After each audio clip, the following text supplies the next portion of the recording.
Më në fund zbulohet çka ka ndodhur me Renato Mekullin. Emri që prej vitesh mbajti pesh vëmendjen e publikut shqiptar me temperamentin e tij në kuzhinë. Ishte janari i vitit 2021, kur shefi i njohur bëri postimin e tij të fundit në rrjetet sociale, duke u zhdukur plotësisht nga radari mediatik. Plot 5 vite heshtje totale lanë vend për spekulime nga më të ndryshmet, ndërsa fansat pyesnin çdo ditë se kur do ta shihnin sërish në ekranet tona. Edhe pse vitin e kaluar qarkulloi një foto e tij që ngriti dyshime. Asgjë nuk është e zyrtare deri në këtë moment. E vërteta është se Renato nuk ka ndenjur duar kryq, por ka bërë hapin më gjigant të karrierës së tij në rrafshin ndërkombëtar për te oqeanit. Ai tashmë është vendosur në Miami të Floridës, ku ka marrë rolin prestigjioz të shefit ekzekutiv në një nga hotelet më luksoze në botë, The Ritz-Carlton.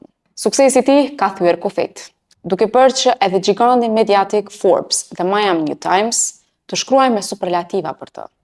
Renato po udhëheqë restorantin Parolia, një hapësirë e frymëzuar nga brigjet e Egjeut, e cila është pjesë e një transformimi marramendës, prej $100 milion të resortit në Key Biscayne.